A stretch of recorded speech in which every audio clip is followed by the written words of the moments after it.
Good morning, all of you.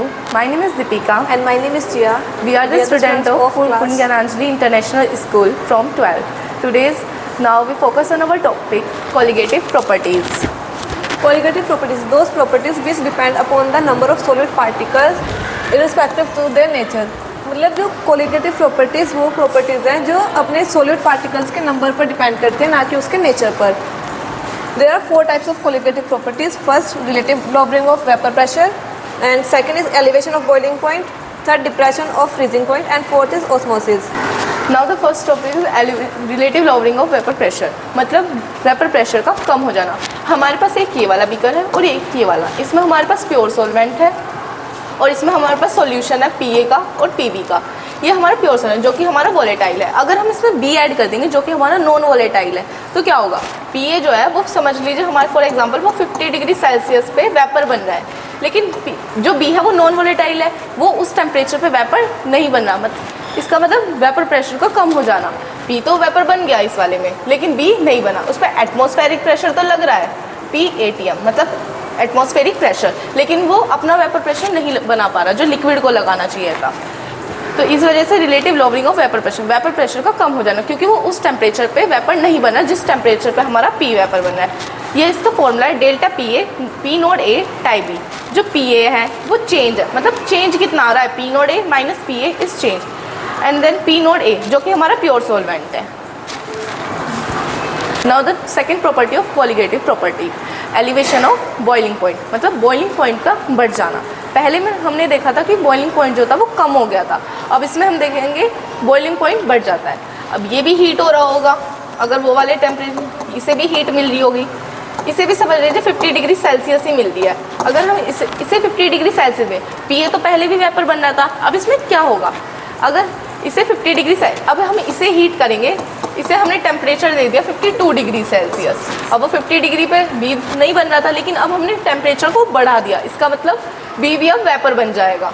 ये हमारे B है, ये भी अब वेपर बन जाएगा.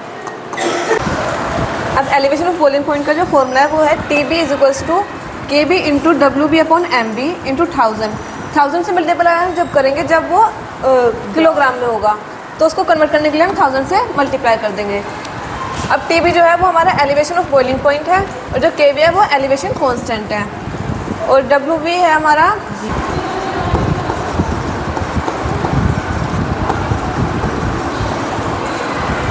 जो हमारा WB है वो हमारा गिवन मास है, और जो MB है वो मोल ऑफ सॉल्यूट है,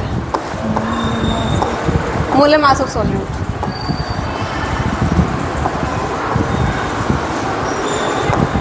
then the fourth colligative property is depression of boiling point, मतलब बॉइलिंग पॉइंट का एकदम से गिर जाना या फिर कम हो जाना.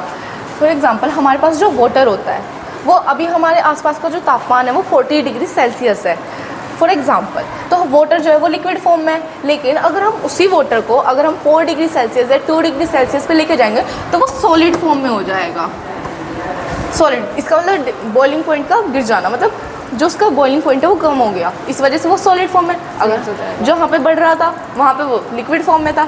अगर हम अपने वाटर में सोल्यूट मिक्स कर दें 40 डिग्री सेल्सियस पे, अगर हम अपने वाटर पे सोल्यूट मिक्स कर दें तो अगर हम उसी वाटर को 4 डिग्री सेल्सियस पे लेके जाएंगे तो वो लिक्विड फॉर्म में नहीं होगा, क्योंकि जो उनके बीच में जो गैप होता है उसमें क्या भर गया है, हमारा सोल्यूट भर गया है. इस वजह से वो जो सोल्यूट पार्टिकल्स की वजह से वो सॉलिड फॉर्म में नहीं जा पा रहा, वो सॉलिड फॉर्म में नहीं है, वो कौन सी फॉर्म है, सिर्फ लिक्विड फॉर्म में है. तो इससे हमें क्या, बॉइलिंग पॉइंट का गिर जाना. अगर हम नॉर्मल पानी लेके जाते हैं तो वो सॉलिड में कन्वर्ट हो जाता है, लेकिन अगर हम उसी पानी में सोल्यूट मिक्स करके ले जाते हैं तो वो जब भी लिक्विड फॉर्म में ही रहेगा. अब हमारी नेक्स्ट प्रॉपर्टी है ऑस्मोसिस.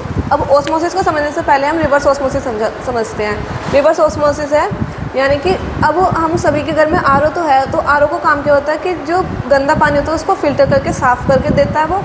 तो ऑस्मोसिस में इसमें ऑस्मोसिस से क्या समझते हैं हम, ऑस्मोसिस मतलब साफ़ पानी को गंदा करता है. देन ऑस्मोसिस साफ पानी को गंदा कैसे करता है. हमारे पास फिर से 2 एग्जांपल लिए हमने 2 बीकर्स के. इसमें ये रेड जो है वो इम्प्योरिटीज़ है.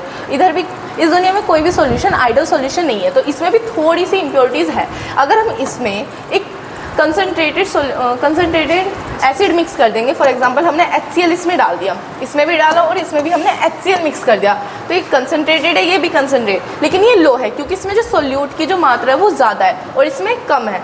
क्योंकि इसमें ज़्यादा वाटर है, तो इसमें ज़्यादा कंसनट्रेटेड ये हुआ। तो यही तो लिख रहा है the movement of solvent, solvent इधर से इधर फ्लो होता है। इम्प्योरिटीज़ अभी हमने समझा साफ़ पानी का गंदा हो जाए, तो इम्प्योरिटीज़ जब साफ़ पानी में जाए जब भी तो वो गंदा होगा। तो फ्लो फ्रॉम लो कंसनट्रेट, ये लो कंसनट्रेटेड क्योंकि इसमें सॉल्यूट की मात्रा ज़्यादा है, to high concentrated solution through SPM. ये एसपीएम है।